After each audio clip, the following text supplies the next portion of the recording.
श्रीगुरुभ्यो नमः। सृष्टिस्थित्यप्ययेह नियतिदृशितमो बन्धमोक्षाश्च यस्मात् तस्य श्रीब्रह्मरुद्रप्रभृतिसुरनरद्वीषशत्रुआत्मकस्य विष्णोर्व्यस्ता समस्ता सकलगुणनिधिः सर्वदोषव्यपेतः पूर्णानन्दाव्ययो यो गुरुरपि परमः चिन्तयेत् तं महान्तम् जन्माद्यस्य यतोन्मयादितरतश्चार्थेष्वभिज्ञस्वराट् तेने ब्रह्महृदाय आदिकवये मुह्यन्ति यं सूरयः तेजो वारिमृदां यथा विनिमयो यत्र त्रिसर्गो मृषा धाम्ना स्वेन सदा निरस्तकुहकं सत्यं परं धीमहि नारायणं नमस्कृत्य नरं चैव नरोत्तमं देवीं सरस्वतीं व्यासं ततो जयमुदीरयेत्। कृष्णाय वासुदेवाय हरे परमात्मने प्रणतः क्लेशनाशाय गोविंदाय नमो नमः. ಶ್ರೀಮದ್ಭಾಗವತ 2ನೇ ಸ್ಕಂದ 2ನೇ ಅಧ್ಯಾಯದಲ್ಲಿ 34ನೇ ಶ್ಲೋಕ.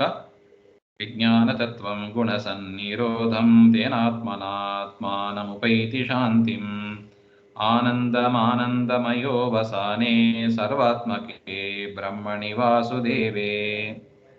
ಹಿಂದೆ ನಾವು ನೋಡಿದ್ದೀವಿ, ಪರಮಾತ್ಮನ ಅಪರೋಕ್ಷವನ್ನು ಪಡೆದ ಜ್ಞಾನಿಗಳು ಊರ್ಧ್ವ ಲೋಕಕ್ಕೆ ಹೋಗುತ್ತಾರೆ. ಮಹಾಪ್ರಳಯ ಕಾಲ ಅಂದರೆ ಬ್ರಹ್ಮದೇವರಿಗೂ ಲಯ ಆಗತಕ್ಕ ಒಂದು ಕಾಲ ಬಂದಾಗ ಅವರೆಲ್ಲರೂ ಕೂಡ ಬ್ರಹ್ಮದೇವರ ಜೊತೆಗೆ ಬ್ರಹ್ಮದೇವರಲ್ಲಿ ಸೇರಿಕೊಂಡು ಲಯವನ್ನು ಹೊಂದುತ್ತಾರೆ ಅಂತ ಅನೇಕ ರೀತಿಯಿಂದ ನೋಡಿದ್ದೀವಿ. ಆ ಬ್ರಹ್ಮಾಂಡದ ಕರ್ಪರ ಬಿಟ್ಟು 9 ಆವರಣಗಳು, ಪೃಥ್ವಿ, ಅಪು, ತೇಜಸ್ಸು, ವಾಯು, ಆಕಾಶ, ಹಾಗೆಂತ ಪಂಚಭೂತಗಳು, ಅದನ್ನು ಪೃಥ್ವಿಯನ್ನು ಸೇರಿಸಿದ್ರೆ 10 ಆವರಣ ಅಂತ ಆಗ್ತದೆ. ಪೃಥ್ವಿ ಮತ್ತು ಅಪ್ ಅದೆರಡೂ ಕೂಡ ಅನ್ನಮಯ ಅಂತ ಕರೆಸಿಕೊಂಡು ಅದರಲ್ಲಿ ಅನಿರುದ್ಧನಲ್ಲಿ ಲಯವನ್ನು ಹೊಂದುತ್ತಾರೆ. ಅವರೆಲ್ಲರೂ ಕೂಡ ಮತ್ತು ಆ ಪೃಥ್ವಿಯ ಮತ್ತು ಅಪ್ಪಿನ ಅಭಿಮಾನಿ ದೇವತೆಗಳು ಸಮೇತವಾಗಿ ಅವರು ಬ್ರಹ್ಮದೇವರಲ್ಲಿ ಹೊಂದಿ ಅಲ್ಲಿರತಕ್ಕ ಅನಿರುದ್ಧನಲ್ಲಿ ಲಯವನ್ನು ಹೊಂದುತ್ತಾರೆ. ಮತ್ತೆ ಅವರು ಅನ್ನಮಯ ಪ್ರಾಣಮಯನಾದ ಪ್ರದ್ಯುಮ್ನಲ್ಲಿ ಲಯವನ್ನು ಹೊಂದುತ್ತಾರೆ.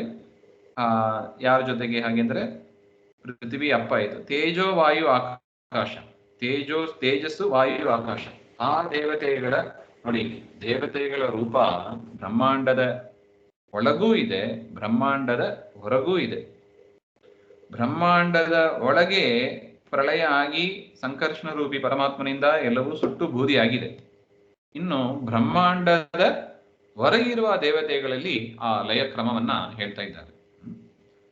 ಅಷ್ಟು ಒಂದು ಕ್ಲಾರಿಟಿ ನಾವು ತಂದುಕೋಬೇಕು ಇದರಲ್ಲಿ. ಸೊ ಅದರಿಂದ ಪೃಥ್ವಿ ಅಪ್ಪು ಅದು ಅನ್ನಮಯ, ಆ ದೇವತೆಗಳು ಎಲ್ಲ ದೇವತೆಗಳು ಸೇರಿ ಬ್ರಹ್ಮದೇವರಲ್ಲಿ ಲಯವನ್ನು ಹೊಂದಿ ಅವರು ಅನಿರುದ್ಧನಲ್ಲಿ ಲಯ. ಮತ್ತೆ ತೇಜಸ್ಸು ವಾಯು ಆಕಾಶ ಅದು ಪ್ರಾಣಮಯನಾದ ಪ್ರದ್ಯುಮ್ನಲ್ಲಿ ಮತ್ತೆ ಲಯ ಆಗ್ತದೆ. ಇದಾದ ಮೇಲೆ ಉಳಿದದ್ದು ಮನೋಮಯ, ಅದನ್ನ ನಾವು ನಿನ್ನೆ ನೋಡಿದ್ದೀವಿ. ಅಲ್ಲಿ ಇರತಕ್ಕ ಇಂದ್ರಾದಿ ದೇವತೆಗಳು ಅವರೆಲ್ಲರೂ ಕೂಡ, ಮತ್ತು ಬುದ್ಧಿತತ್ವಕ್ಕೆ ಅಭಿಮಾನಿಯಾದ ಸರಸ್ವತಿ, ರುದ್ರದೇವರು, ಇವರೇ ಎಲ್ಲರೂ ಕೂಡ ಬ್ರಹ್ಮನಲ್ಲಿ ಲಯವನ್ನು ಹೊಂದಿ ಸಂಕರ್ಷಣನಲ್ಲಿ ಅವರು ಲಯವನ್ನು ಹೊಂದುತ್ತಾರೆ. ಹಾಗೆ ಇದಾದ ಮೇಲೆ ಬರತಕ್ಕದ್ದು ಮಹತ್ತತ್ವದ ಒಂದು ಆವರಣ ಇದೆ.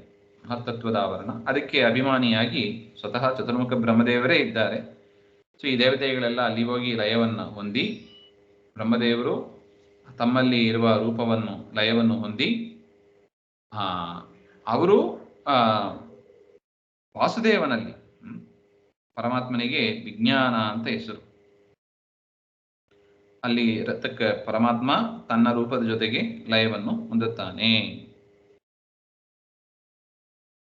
ಈ ರೀತಿಯಾಗಿ ಮಹತ್ತತ್ವದಲ್ಲಿ ಇರತಕ್ಕ ಪರಮಾತ್ಮನಲ್ಲಿ ಮಹತ್ತತ್ವಕ್ಕೆ ಅಭಿಮಾನಿಯಾದ ಬ್ರಹ್ಮದೇವರು, ಅವರಲ್ಲಿ ಉಳಿದ ಎಲ್ಲ ದೇವತೆಗಳು ನಾವೇನು ನೋಡ್ತಾ ಬಂದಿದ್ದೀವಿ, ಜ್ಞಾನಿಗಳು, ಮೋಕ್ಷವನ್ನು ಪಡೆಯಬೇಕಾದ ಜ್ಞಾನಿಗಳು, ಅದೆಲ್ಲರೂ ಕೂಡ ಒಂದು ಬ್ರಹ್ಮದೇವರ ರೂಪನಲ್ಲಿ ಸೇರ್ತಾರೆ. ಆ ಬ್ರಹ್ಮದೇವರು, ಮಹತ್ತತ್ವದ ಅಭಿಮಾನಿಯಾದ ಬ್ರಹ್ಮದೇವರು, ಅವರು ಐಕ್ಯವನ್ನು ಪಡ್ಕೊಂಡು ಅಲ್ಲಿರತಕ್ಕ ಪರಮಾತ್ಮನ ರೂಪಗಳಲ್ಲಿ ಅವರು ಲಯವನ್ನ ಹೊಂದುತ್ತಾರೆ. ಈ ರೀತಿಯಾಗಿ ವಿಜ್ಞಾನ ಅಂತ ಆ ಬ್ರಹ್ಮದೇವರ ಅಂತರ್ಯಾಮಿಯಾದ ಪರಮಾತ್ಮನಿಗೆ ವಿಜ್ಞಾನ ಅಂತ ಹೆಸರು.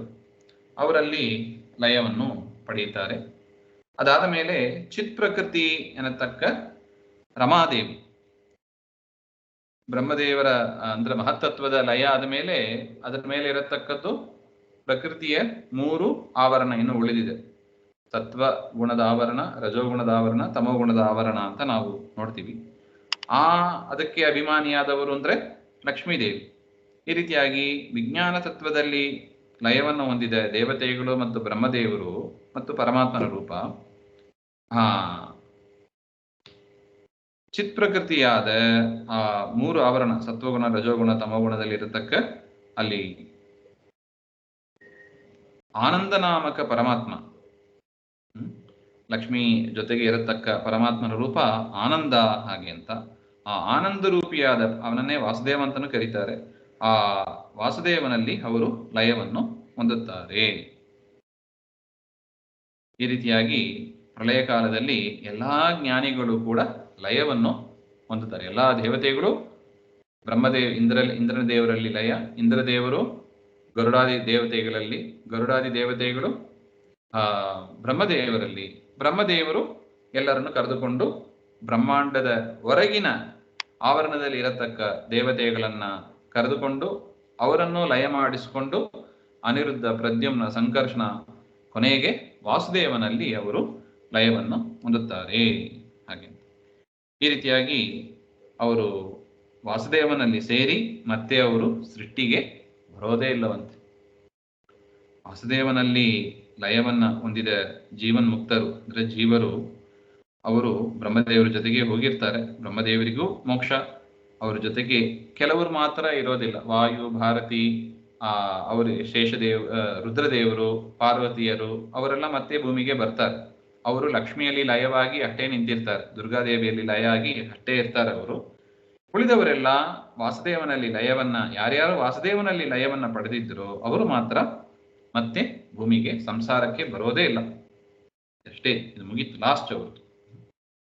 ಈ ರೀತಿಯಾಗಿ ದೇವತೆಗಳ ಮುಕ್ತಿ ಕ್ರಮವನ್ನು ಶುಕಾಚಾರ್ಯರು ಪರೀಕ್ಷಿತ ರಾಜನಿಗೆ ವಿವರಣೆ ಕೊಡ್ತಾ ಇದ್ದಾರೆ. ಮತ್ತು ಅವರು ಸಾಯುಜ್ಯ ಮೋಕ್ಷವನ್ನು ಕೂಡ ಪಡೆದಿದ್ದಾರೆ. ವಾಸುದೇವನಲ್ಲಿ ಇದ್ದು ಸಾಯುಜ್ಯ ಪದವಿಯನ್ನು ಆ ದೇವತೆಗಳು, ಉದಾಹರಣೆಗೆ ಸೂರ್ಯನ ವಾಸಸ್ಥಾನ ಯಾವುದು? ಕಣ್ಣು. ಪರಮಾತ್ಮನ ಕಣ್ಣಿನಿಂದಲೇ ಹುಟ್ಟಿದವ, ಕಣ್ಣನ್ನೇ ಆಶ್ರಯಿಸಿ ಇದ್ದವ, ಮೋಕ್ಷವನ್ನು ಪಡೆದ ಮೇಲೂ ಕೂಡ ಕಣ್ಣಲ್ಲೇ ಇರತಕ್ಕವರು. ಇದನ್ನು ಸಾಯುಜ್ಯ ಮೋಕ್ಷ ಅಂತ ಕರೀತಾರೆ. ಪರಮಾತ್ಮನ ಕಣ್ಣಿನಿಂದ ತಾನೇನು ಆನಂದವನ್ನು ಪಡೀತಾನೋ ಅದನ್ನ ಸೂರ್ಯಾದಿಗಳಿಗೂ ಕೂಡ ಪರಮಾತ್ಮ ಕೊಡ್ತಾನೆ ಅಂತ ಒಂದು ಸಾಯುಜ್ಯ ಮೋಕ್ಷ ಅದು. ಈ ರೀತಿಯಾಗಿ ಹರಿಯನ್ನ ಪ್ರವೇಶ ಮಾಡಿದರೂ ಕೂಡ ಮತ್ತು ಸೃಷ್ಟಿಗೆ ಬರೋದಿಲ್ಲ. ಅದನ್ನ ತಿಳಿಸಿಕೊಡುವುದೇ ವಾಸುದೇವ ಎನ್ನುವ ಶಬ್ದವಂತೆ. ಚೆನ್ನಾಗಿ ವಾಸ ಮಾಡಿಕೊಂಡು ಇರ್ತಾರೆ. ಮತ್ತೆ ಅವರು ಭೂಮಿಗೆ, ಸೃಷ್ಟಿಗೆ, ಭೂಮಿ ಅಂತಲ್ಲ, ಯಾವಲು ಬ್ರಹ್ಮಾಂಡಕ್ಕೆ ಬರೋದಿಲ್ಲ ಅವರು. ಅಂದ್ರೆ ಮುಕ್ತ ಸ್ಥಾನದಲ್ಲಿ ಇರ್ತಾರೆ, ಅಮುಕ್ತ ಸ್ಥಾನಕ್ಕೆ ಬರೋದಿಲ್ಲ. ಅವರ ಕ್ಯಾಟಗರೈಸೇಷನೇ ಬೇರೆ ಆಗಿಬಿಡುತ್ತೆ. ಬ್ರಹ್ಮಾಂಡದಲ್ಲೇ ಬಂದರೂ ಕೂಡ ಹೇಗೆ ಸಾಮಾನ್ಯ ಮನುಷ್ಯರು ಬೇರೆ ದೇವತೆಗಳು ಬಂದು ಹೋಗುವಂತೆ ಭೂಮಿಯಲ್ಲಿ ಹುಟ್ಟಿ ಕರ್ಮದ ಫಲ ಇತ್ಯಾದಿಗಳನ್ನು ಅನುಭವಿಸಿ ಅವರು ಇರೋದಿಲ್ಲ. ಅವರು ಮುಕ್ತ ಸ್ಥಾನದಲ್ಲಿ ಅವರು ಅಥವಾ ಪರಮಾತ್ಮನ ರೂಪದಲ್ಲಿ ಶರೀರದಲ್ಲಿ ಇದ್ದು ಅವರು ವಿಹಾರವನ್ನು ಮಾಡ್ತಾ ಇದ್ದಾರೆ, ಹೊರತು ಸೃಷ್ಟಿಗೆ ಬರೋದಿಲ್ಲ ಅಂತ ಒಟ್ಟ ಅಭಿಪ್ರಾಯ. ಈ ರೀತಿಯಾಗಿ ಒಂದು 5-6 ಶ್ಲೋಕದಲ್ಲಿ ಹೇಳಿದ್ದಾರೆ. ದೇವತೆಗಳು ಮೋಕ್ಷ ಹೊಂದುವ ಕ್ರಮ, ತತ್ವಾಭಿಮಾನಿ ದೇವತೆಗಳು ಮೋಕ್ಷ ಹೊಂದುವ ಕ್ರಮವನ್ನ ನಮಗೆ ತಿಳಿಸಿಕೊಟ್ಟಿದ್ದಾರೆ. ಮುಂದಿನದ್ದು ಮತ್ತೆ ಸೇರಿದಾಗ ಶ್ರೀಮಧ್ವಾಂತರ್ಗತ ಶ್ರೀಕೃಷ್ಣ ಅರ್ಪಣಮಸ್ತು. ಶ್ರೀ ಹರೇ ನಮಃ.